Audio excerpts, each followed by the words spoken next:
ఉన్న బంగారాన్ని విడిపించి ఆ రోజు ఆన్లైన్ రేటుకే మేము కొంటాం. Sharma gold company. నమస్కారం, సుమన్ టీవీకి స్వాగతం. ప్రస్తుతం మనతో పాటు ఉన్నారు శ్రీచక్రపీఠ వ్యవస్థాపకులు, ప్రముఖ జ్యోతిష్య పండితులు, మనందరికీ సుపరిచితులైనటువంటి డాక్టర్ ప్రదీప్ జోషి గారు. గురుగారు నమస్కారం అండి. శ్రీమాత్రే. గురుగారు, అక్షయ తృతీయ అనగానే అందరికీ గుర్తొచ్చేది మంచిగా బంగారం. ఆ రోజు బంగారం కొనుక్కోవాలి, లక్ష్మీదేవి అనుగ్రహం కోసం లక్ష్మీ పూజను కూడా చేసుకుంటూ ఉంటారు. అయితే అక్షయ తృతీయ యొక్క వైశిష్ట్యం ఏంటో తెలియజేస్తారా? శ్రీ గురుభ్యో నమః. శ్రీమాత్రే నమః. సిద్ధలక్ష్మీర్ మోక్షలక్ష్మీ జయలక్ష్మీ సరస్వతి శ్రీలక్ష్మీర్ వరలక్ష్మీ చ ప్రసన్న మమ సర్వదా. శ్రీమాత్రే. లక్ష్మీదేవి యొక్క గొప్పతనం ఏంటో మనం ఎవరికి ప్రత్యేకంగా చెప్పాల్సిన అవసరం లేదు. చిన్న పిల్లాడి దగ్గర నుంచి అందరికీ తెలుసు. లక్ష్మీదేవి అంటే ఏంటి అంటే డబ్బులు. అందరికీ తెలిసింది లక్ష్మీదేవి అంటే cinnamon for the money. Money అంటే లక్ష్మీదేవి, లక్ష్మీదేవి అంటే మనీ. ఇది అందరికీ తెలిసిన విషయం. మరి అక్షయ తృతీయకి లక్ష్మీదేవికి సంబంధం ఏంటిది అసలు చాలా మందికి తెలియదు. అక్షయ తృతీయ రోజు బంగారం కొనుక్కోవాలి అని అంటారు. ఇది ఎక్కడ కూడా ఏ పురాణంలో కూడా లేదు. కానీ ఇది ఎలా వచ్చింది మరి అందరికి? మరి పురాణంలో కూడా ఎవరు చెప్పారు, ఎందుకు వచ్చింది అంటే ఫస్ట్ ఒక్కటి మనం గుర్తుపెట్టుకోవాలి. అక్షయ తృతీయ అనేటువంటి పేరుని మనం డీకోడ్ చేద్దాం. అక్షయ, క్షయము అంటే ఏంటి? నాశనం అవ్వడము. క్షయనం అంటే ఏంటి? మొత్తం కొలాప్స్ అయిపోతుంది. క్షయం, తగ్గుతూ ఉండడము అని అర్థం. అక్షయం, నా క్షయం అక్షయం అంటే క్షయము కానటువంటిది, అంటే ఎల్లప్పుడూ పెరిగేది, తరగనటువంటిది అక్షయం. సో దాన్ని అక్షయ తృతీయ అన్నారు. కేవలం తృతీయ అనవచ్చు కదా, అక్షయ తృతీయ అని ఎందుకు అన్నారు మరి అంటే ఇది సంవత్సరంలో వచ్చేటువంటి ఒకే ఒక్క ముహూర్తం. ఈరోజు మీరు ఏ పని చేసినా అది అక్షయం అవుతుంది. ఈ రోజు మీరు ఉద్యోగం చేశారు, ఉద్యోగంకి వెళ్ళారు, అది అక్షయం అవుతుంది. అది మంచిగా చెడా? మంచిదే కదా. అంటే మీ జీవితాంతం బానిసగానే ఉంటారు. బానిస ఉంటారా అంటే ఆలోచనను బట్టి అదే ఉంటుంది. అక్షయ తృతీయ రోజు నేను చెప్పేది ఏంటంటే ఉద్యోగం చేయకూడదు. అక్షయ తృతీయ రోజు ఏ పని చేయకూడదు. అక్షయ తృతీయ రోజు ఏం చేయాలంటే ఏ పని చేయగలిగితే అక్షయం అవుతుంది. ఎప్పటికి అక్షయము అంటే జీవితాంతము, అంటే జీవిత కాలము, జన్మ జన్మాంతర కాలానికి అక్షయమైనది ఏంటి అంటే పుణ్యం. ఏం సంపాదించుకోవాలి? పుణ్యం సంపాదించాలి. ఈ అక్షయ తృతీయ రోజున చేసిన దానము, ధర్మము, శుభము ఇవి ఎప్పటికి ఉంటాయంటే జన్మ జన్మాలకు కూడా ఉంటుంది అని చెప్పి పద్మపురాణంలో చెప్పారు. అందుకే ఈ యొక్క సంవత్సరం మొత్తం మీద ఏ రోజును కూడా అక్షయంగా చెప్పలే. ఈ ఒక్క రోజును మాత్రమే అక్షయ తృతీయ అన్నారు. అక్షయం అని ఎందుకు అన్నారు అంటే దీనికోసం. ఈ రోజే పరశురాముల వారు అవతరించినటువంటి పుణ్యదినం. అంటే ఆ పరశురాముడు భూలోకానికి దిగివచ్చారు. దిగివచ్చి క్షత్రియ కులాన్ని మొత్తం కూడా నాశనం చేసి మళ్ళీ భూమి మీద ధర్మ సంస్థాపన చేయడం అనేది జరిగింది. అంటే బలమున్న వాడిది జీవితం కాదు, బలమున్నవాడు శాసించేవాడు. అప్పటి వరకు క్షత్రియుడు అంటే వాడు బలమున్నవాడు, భయపెట్టి అందరినీ శాసించేవాడు. అలాంటి క్షత్రియ కులాన్ని మొత్తం కూడా సంహారం చేసి ధర్మ సంస్థాపన చేసినటువంటి పరశురాముల వారు అవతరించినటువంటి రోజు ఇదే అక్షయ తృతీయ రోజున. పరశురాముల వారు ఈ భూమండలాన్ని మొత్తము కూడా కశ్యప ప్రజాపతికి దానం చేసిన రోజు. దానం చేసి తన యొక్క గొడ్డలి పేటుతోటి కేరళ ఏదైతే ఉందో కొంకణ్ అంటారు, కొంకణ్ అంటే గొడ్డలి అని అర్థం. ఆ కేరళ ప్రాంతాన్ని మొత్తం కూడా గొడ్డలితోటి ఇలా కొట్టారు కాబట్టి ఆ ప్రదేశం మొత్తం కూడా పరశురాముడి క్షేత్రం అది. అలా భూమి మొత్తం కూడా దానం చేసిన మహాద్భుతమైన పుణ్యదినం ఇది. అందుకే ఆయన వరం ఇచ్చారు, అక్షయ తృతీయ రోజు ఎవరైతే గనక లక్ష్మీనారాయణుల యొక్క ఉపాసన చేస్తారో, అంటే మహాలక్ష్మి ఉపాసన ఎవరైతే చేస్తారో, యాగం చేస్తారో, వాళ్ళు ఈ భూమండలాన్ని ఏలినంత పుణ్యఫలం వాళ్ళకి లభిస్తుంది, వాళ్ళ పుణ్యఫలము అక్షయం అవుతుంది అని చెప్పి ఆ రోజు పరశురాముల వారు ఇచ్చినటువంటి వాక్కు ఇది. అంటే కశ్యప ప్రజాపతి పరశురాముల వారికి ఈ వాక్కు ఇచ్చారు. ఎందుకోసమంటే కశ్యప మహర్షికి ఇదే అక్షయ తృతీయ రోజున పరశురాముల వారు భూమండలాన్ని మొత్తం దానం చేశారు కాబట్టి ఇది పుణ్యము, అక్షయమైన పుణ్యము. కాబట్టి ఈ వైశాఖ శుద్ధ తృతీయ రోజు ఎవరైతే గనక, ఇప్పుడు పరశురాముల వారు ఎవరు అంటే సాక్షాత్తు శ్రీ మహావిష్ణువు యొక్క అవతారం. కాబట్టి ఆ శ్రీ మహావిష్ణువు యొక్క ధర్మపత్ని ఎవరు? శ్రీ లక్ష్మి. మహాలక్ష్మీదేవి. సో ఐశ్వర్యానికి మూల అధిష్టాన దేవత ఎవరు? లక్ష్మీదేవి. ఈ ప్రపంచంలో ఉన్నటువంటి సమస్తమైనటువంటి ఆహారమునకు, పదార్థములకు, ధాతువులకి, సిరి సంపదలకు అన్నిటికీ కూడా అధిష్టాన దేవత లక్ష్మీదేవి. లక్ష్మీదేవి లేకపోతే ఇంకేది లేదు. మనం బతుకుతున్నాము అంటే కారణం లక్ష్మీదేవి. అందుకే ప్రకృతి అని అంటారు ఆమెని. ఆమె కోపం వస్తే దాన్నే వికృతి అంటారు. అందుకే లక్ష్మీ సహస్రనామంలోకి వెళ్తే ప్రకృత్యై నమః, వికృత్యై నమః, శ్రీయై నమః, మహాలక్ష్మీ నమః, సౌభాగ్యాయ నమః అని అమ్మవారికి అన్ని పేర్లు చెప్తారు. మీరు ఎప్పుడైనా గుర్తుపెట్టుకోండి, సనాతన ధర్మంలో పేర్లు చెప్పారంటే ఊరికే పేర్లు చెప్పలే, వాళ్ళ యొక్క శక్తి అది. దాన్ని డీకోడ్ చేసి తెలుసుకోవాలి. ఆ అమ్మవారు ప్రకృతి. ప్రకృతిలో మీకు ఒకటి గుర్తుపెట్టుకోండి, ఐశ్వర్యం అంటే చాలా మంది బంగారం అనుకుంటారు. ఇప్పుడు ఉదాహరణకి ఒక ఐలాండ్ లో మనం ఉన్నాం, లేదంటే ఇప్పుడు కోవిడే వచ్చింది అనుకుందాం. కోవిడ్ లాంటిది భయంకర రోగం వచ్చింది. మీ ఇంట్లో ఒక 100 టన్నుల బంగారం ఉంది. 100 టన్నుల బంగారం ఉంది. ప్రభుత్వం మొత్తం ప్రజలందరూ చనిపోతూ ఉన్నారు. బయటికి వెళ్తే రోగం వస్తే చచ్చిపోతున్నారు. మీ ఇంట్లో 100 టన్నుల బంగారం ఉంది. నీ ఫ్రెండ్ ఉన్నారు, ఆమె దగ్గర 100 ఎకరాల భూమి ఉంది, కానీ 100 టన్నుల బంగారం లేదు. ఇప్పుడు ఎవరు గొప్ప చెప్పు? మీరు గొప్ప, మీ ఫ్రెండ్ గొప్ప? 100 టన్నులు వీళ్ళ దగ్గర బంగారం ఉంది, ఆయన 100 ఏం టన్నుల చేసుకోవడానికి బంగారం లేదు ఉంది. ఏం కదా. 100 టన్నుల బంగారం వాల్యూ లేదు. ఇంకా జనాలు చచ్చిపోతున్నారు అక్కడ. బయటకు పోతే చచ్చిపోతారు. ఎకరాలు ఉన్నా కూడా చేసుకోవడానికి ఏం లేదు కదా. చేసుకోవాలి కదా. అప్పుడు పంటలు పండించుకుంటారు, బతుకుతారు.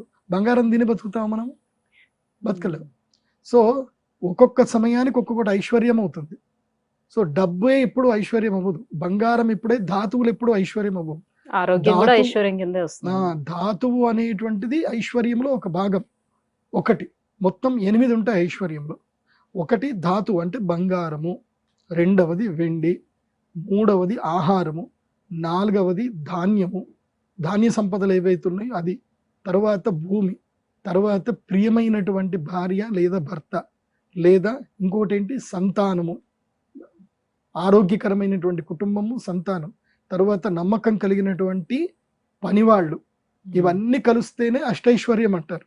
కేవలం డబ్బు ఒకటి మాత్రం కుదరదు. కాకపోతే కలియుగములో ధనము పైన, బంగారం పైన కలి ప్రభావం ఉంటుంది కాబట్టి, బంగారంలో కలి ఉంటాడు కాబట్టి కలియుగములో బంగారానికి చాలా విలువ ఉంటుంది. అదే మనం పూర్వకాలం ద్వాపరయుగంకి వెళ్ళామనుకోండి, బంగారంకి విలువ లేదు, మనుషులకు విలువ, ప్రేమలకు విలువ, కానీ బంగారంకి విలువ లేదు.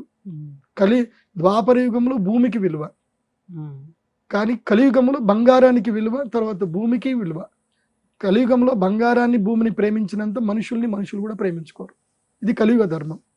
కాబట్టి ఈ యుగ ధర్మ ప్రకారము మనిషికి రావాల్సిన అరిష్టాలు ఏవి రావద్దు, పుణ్యఫలం అనేటువంటిది ప్రతి జన్మకి ఉండిపోవాలి అని అంటే అక్షయ తృతీయ రోజున పుణ్యకార్యం చేయాలి. ఏ పని చేయకూడదు. దేవాలయంలో సేవ చేయాలి, లేదా యజ్ఞ యాగాదులు చేయాలి, దాన ధర్మాలు చేయాలి, అన్నదానం చేయాలి, ఇలాంటివి పూజలు చేయాలి. అందుకే అక్షయ తృతీయ రోజున మేము శ్రీ మహాలక్ష్మి యాగం చేయాలని సంకల్పం చేశాం. ఈ మహాలక్ష్మి యాగం చాలా గొప్పది, కమలాత్మికా తంత్రం అంటారు. అందుకే లక్ష్మీదేవి లేకపోతే ఏది లేదు. లక్ష్మీ అనుగ్రహం ఉందనుకోండి అన్నీ వచ్చేస్తాయి. లక్ష్మి వచ్చిందనుకోండి సరస్వతి వస్తుంది, కాళీ కూడా వస్తుంది. సో లక్ష్మి రావాలి, ఆ లక్ష్మీ అనుగ్రహం కలగాలి అని అంటే అక్షయ తృతీయ రోజున శ్రీ మహాలక్ష్మి యాగం చేసుకోవాలి.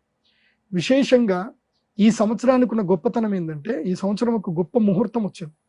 ఏమిటంటే ఈ సంవత్సరం అక్షయ తృతీయ శుక్రవారం వచ్చింది. అది కాకుండా గురుగ్రహము అక్షయ తృతీయ ఎప్పుడు మారుతున్నాడు అంటే, సంధికాలంలో అక్షయ తృతీయ ఎప్పుడు గురుగ్రహం మారుతున్నాడు. గురువు మారే సమయంలో అందరి జీవితాలు మారిపోతాయి. మే 1వ తారీఖు గురువు మారుతున్నాడు, మే 10 వరకు సంధికాలము, మే 10 తర్వాత గురుగ్రహ ప్రభావం చూపించడం జరుగుతుంది. ఎవరెవరికి అనంటే మేషరాశి వారికి, కర్కాటక రాశి, కన్యా రాశి, వృశ్చిక రాశి, మకర రాశి, ఈ 5 రాశుల వారికి మే 10వ తారీఖు తర్వాత రాజయోగం వస్తుంది. జాతకం బాగాలేదు, గురుగ్రహం మారాడు, ఏం ప్రయోజనం? ఏం రాదు. అందుకే వీళ్ళు మహాలక్ష్మి యాగం తప్పకుండా చేసుకోవాలి. వీళ్ళకి రాజయోగ సిద్ధి కలుగుతుంది. 5గురికి రాజయోగం వెళ్ళిపోతుంది. ఎవరికి? మీనరాశి వారికి, మిథున రాశి వారికి, సింహరాశి వారికి, తర్వాత ధనుసు రాశి వారికి, తర్వాత తులారాశి వారికి. ఈ 5 రాశుల వారికి రాజయోగం వెళ్ళిపోతుంది. అంటే అరిష్టాలు రాబోతున్నాయి. కానీ ఇప్పటి వరకు రాజయోగం ఉంది కదా, మరి ఇప్పటి వరకు సిరి సంపదలు చేసుకొని ఉన్నారు కదా, ఆ అరిష్టాల వల్ల ఈ సిరి సంపదలు తగ్గొద్దు అని అంటే వీళ్ళు తప్పకుండా శ్రీ మహాలక్ష్మి యాగం అక్షయ తృతీయలో చేసుకోవాలి. ఇక న్యూట్రల్గా ఉండేటువంటి రాశులు రెండే రెండు, ఒకటి కుంభరాశి, రెండవది వృషభ రాశి. వీళ్ళు ఏం చేసుకున్నా ప్రయోజనం లేదు. సో వీళ్ళు సేవ తప్పకుండా చేయాలి. యాగం చేసుకుంటే గుడ్డిలో మెల్లి అన్నట్టుగా ఏదో నడిచిపోతుంది, ఆ తర్వాత సంవత్సరాలకు బాగుంటుంది. కాబట్టి అక్షయ తృతీయ రోజున మేము అమ్మవారికి సహస్ర కుంభాభిషేకం చేస్తున్నాం. అంటే 1000 కలశాలలో నీళ్లు నింపి ఆ వరుణ మండల పూజ చేసి సహస్ర కలశ మండలావర్తి అయినటువంటి శ్రీచక్రాన్ని ఏర్పాటు చేస్తాం. ఆ శ్రీచక్రంలో అమ్మవారి యొక్క శక్తిని ఆవాహనం చేస్తాం. అలా ఆవాహనం చేసినటువంటి ఆ శక్తి జలముతో అమ్మవారికి అభిషేకం చేస్తాం. ఆ తర్వాత మీరు కావాలంటే ఎవరైనా రండి, మీ కెమెరాలో కూడా బంధించుకోండి. ఆ సమయంలో ముందు రోజు అంటే అక్షయ తృతీయ రోజున ఉదయం 9 గంటలకి అమ్మవారిని ఫోటో తీసుకోండి. అక్షయ తృతీయ రోజున అభిషేకం అయిపోయిన తర్వాత అమ్మవారి ఫోటో తీసుకోండి. ఇలా 1000 రెట్ల కాంతి కళ అద్భుతంగా కనిపిస్తుంది అమ్మవారి ముఖంలో. కాబట్టి అంత అద్భుతమైనటువంటి శక్తి సంపన్నమైనటువంటి రోజు అక్షయ తృతీయ. కాబట్టి ఆ అక్షయ తృతీయ రోజు అమ్మవారికి అభిషేకం చేసిన కలశము మీ ఇంటికి తెప్పించుకొని మీ సంకల్పం చేసుకోవాలి. ఇప్పుడు చాలా మందికి చాలా సంకల్పాలు ఉంటాయి. కొంతమందికి ఇల్లు కట్టుకోవాలని ఉంటుంది, కొంతమంది పిల్లలకి మంచి ఉద్యోగం రావాలి, వ్యాపారం చేయాలి.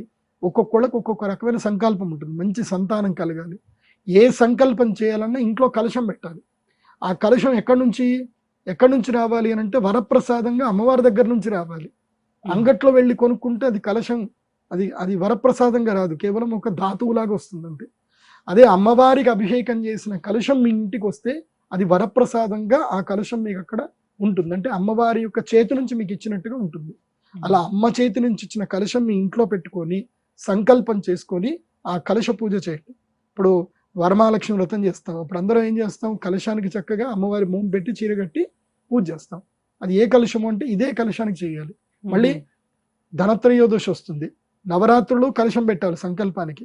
ఇంట్లో ఏ పూజ చేసినా పెట్టవలసింది సంకల్ప కలశం పెట్టాలి.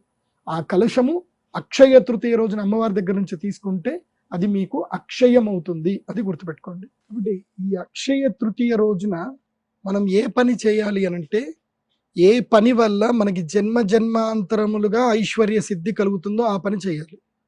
జన్మాంతరాలుగా వచ్చేది ఏంటి? కేవలం పుణ్యఫలం మాత్రమే. కాబట్టి ఈ అక్షయ తృతీయ రోజున జపము, తపస్సు, పూజ, అర్చన, హోమము, దానము ఇవి మాత్రమే చేయాలి. వేరే ఏ పని చేయకూడదు. అక్షయ తృతీయ ఈజ్ హాలిడే, వాస్తవంగా హాలిడే. మీరు నిజంగా చెప్తున్నాను, అక్షయ తృతీయ రోజు హాలిడే పెట్టుకొని ఈ పన్ను చేయండి. అక్షయ తృతీయ రోజు ఏ పనులు చేయకూడదు. ముఖ్యంగా సేవక వృత్తి చేయకూడదు. సేవ, మీకు ఇష్టం లేని పని సేవకాలు చేయకండి. ఇప్పుడు చాలా మంది లేబర్లు ఏదో పని చేస్తారు. అక్షయ తృతీయ రోజు ఆ పని మానేయండి. ఆ రోజు మీరు చేసే సేవ దేవాలయానికి సేవ చేయండి, అమ్మవారికి సేవ చేయండి. ఎక్కడైనా గుడికి వెళ్ళండి, ఆ గుడి మొత్తం క్లీన్ చేయండి, సేవ చేయండి. ఆ యోగం మీకు, అమ్మవారి యొక్క సేవ చేసే యోగం మీకు వస్తుంది.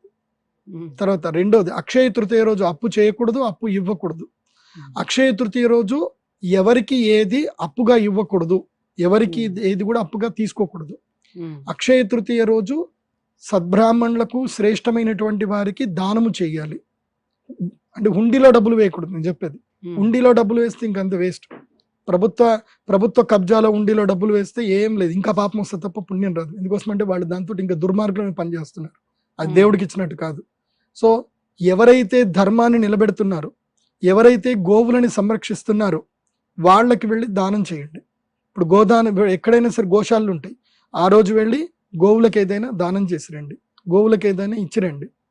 సో ఈ రోజు ఏదైతే మీరు దానం చేస్తారో అది అక్షయం అవుతుంది, గుర్తుపెట్టుకోండి. అక్షయ తృతీయ రోజు చేయవలసింది దానం.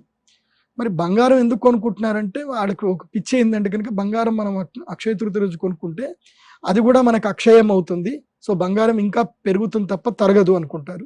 సరే, అది ఒక విధంగా మంచిదే. ఎందుకోసమంటే కలియుగ ధర్మం ఏంటంటే బంగారము ధర ఎప్పటికీ పెరుగుతానే ఉంటుంది తప్ప ఎప్పటికీ తగ్గదు. యుగ ధర్మమే అది. సో బంగారం ఇప్పుడు నేను పుట్టి ఎరిగి నాకు ఊహ తెలిసినప్పుడు బంగారం 4600 రూపాయలకి 10 గ్రాములు నాకు ఊహ తెలిసినప్పుడు. ఇప్పుడు 24 క్యారెట్స్ 73,000. ఇంకా పెరుగుతుంది తప్ప తగ్గేదైతే లేదు. ఏదో కొంచెం గ్రాఫ్ పడిపోతుంది తప్ప ఎట్టి పరిస్థితుల్లో బంగారం ఎప్పుడైనా గుర్తుపెట్టుకోండి, 15% కన్నా గ్రాఫ్ ఎప్పుడు కూడా పడిపోలే. ఇప్పుడు కూడా పడదు. కాబట్టి బంగారం ఎప్పటికీ కొనుక్కున్నా అది నిలిచే ఉంటుంది తప్ప నష్టం అయితే లేదు. మీ పిల్లల కోసం అంటే ఇప్పుడు మీ చిన్న చిన్న పిల్లలు ఉన్నారనుకోండి, వాళ్ళకి పెళ్లి కోసం కావాలంటే ఇప్పుడే బంగారం కొనిపెట్టుకోండి.